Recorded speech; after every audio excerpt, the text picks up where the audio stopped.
Hey guys, it's Eric Dunn with FLG Lacrosse, coach of our 21 team and one of the directors here with FLG, and this is our next segment of X's and O's with FLG. In today's video, I'm going to be discussing for everybody how to play a 4-man rotation versus a 3-3 set. So in this situation, we're man down and we're trying to kill the penalty. So here at FLG, we tend to use a 4-man rotation, which requires that first and foremost, we're going to take our short stick and we're going to lock off that crease.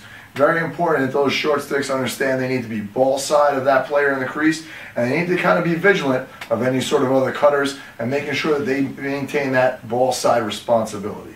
Okay, so the first thing that we talk about before the whistle blows is really important, is identifying the formation. Now we know that it's a 3-3 in this situation, okay, but before the whistle blows, it's important that we not only talk about our slide response, that we not only recognize our formation, but also what our responsibilities are going to be.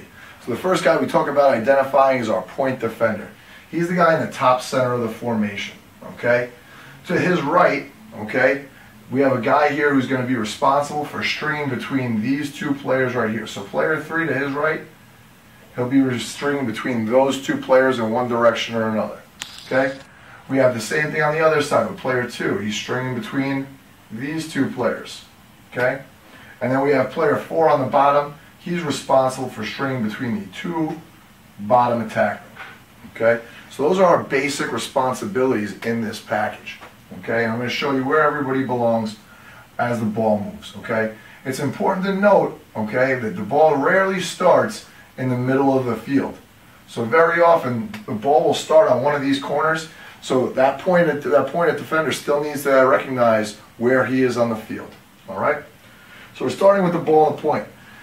Right now you'll notice our point guy is playing the ball in the center, and 2 and 3 are about halfway between their slide responsibilities. They are responsible for making sure that they are cutting off these skip passes, right? That's the most dangerous pass in this formation.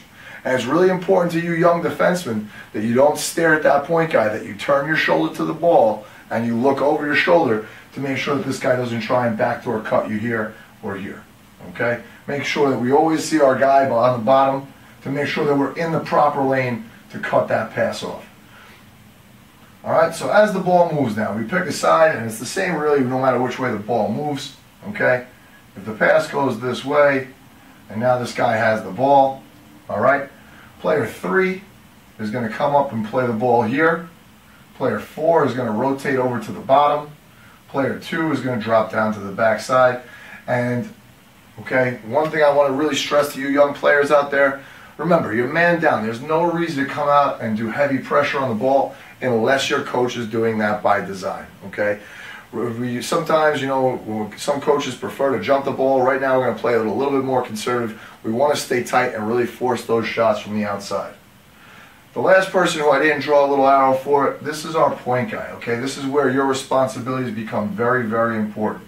All right, now the ball is over here on the side. It's important that this point guy, he drifts in to split both the guy top center and the guy on the backside wing. Because the point guy, and why he's so important as the defense, is that any time the ball gets skipped across the top, it is his job to get the ball.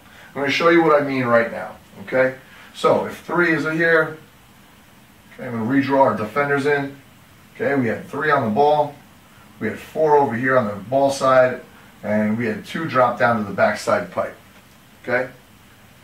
If this ball gets skipped across the top, okay, from the way that things are, okay, if 1 doesn't go and get it and 2 tries to come up, there's no chance of 4 going from being 1 pass next to being 1 pass over again in time. Okay? So now 1 is going to get that ball. Alright? So now that 1 came over, and this will bring us to our first situation that makes things more difficult. Okay? This is when we get a new point. Alright? So the ball is now over here on the left side. The ball just got skipped. This is when the defense is most vulnerable. Alright? It's a very simple rotation, boys. All we need to do is we're going to bump 1 spot over. 3 will become our new point. Okay? Now remember what we talked about. The person to his right, which is now 4, he is stringing these 2 players. Okay? The person to his left, which is now 1, he is stringing between these 2 players. And the player 2 passes away, he is stringing between the bottoms. Okay? So that's our first situation in which we get a new point. And that is on any skip pass. We get the same thing if the ball gets skipped from a bottom corner. Alright? So I'm going to get these drawn back in here real fast. Okay, we're going to start the ball down here on the bottom left. Alright? So we have 1 over here now. 2 is playing the ball. And our 3, who has now made the point, is going to be sitting in here. Okay?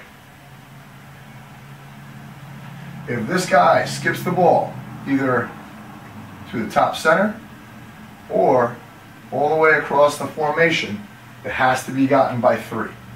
If 4 tries to slide off the bottom, they're going to dump it 1 down, and there's no way that this guy, number 2, is going to be able to slide across the bottom and get there in time. Okay? So that's very important to understand. So that's why the point guy always gets the skip pass up top. Alright? There's one other situation in which we get a new point. I'm going to go over that with you right now. Okay? If this guy has the ball here and 2 was on him, we had 1 in here covering up that lane a little bit. We had 4 down or 3 down here on the backside as the point, and 4 on the back pipe here. Alright? We're in our basic rotation. If this attack guy steps behind and throws over behind the goal, 4 would pick him up, 3 needs to bump over, and now 1 would become our new point again. Alright?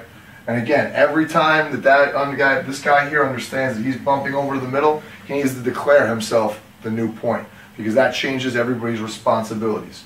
Alright? And understand, now that guy, the same rule all the time, 1 bumped over, and now he's the new point sitting in between these guys. He has the skip passes. 3, who had to slide over to the ball side, he is now stringing these 2 players. He's to the right of the point. 2 is to the left of the point. He's stringing these 2 players. 4 is 2 passes away from the point. He's stringing the bottoms. Okay? And that is the basic rules for when we play a 4-man rotation versus a 3-3.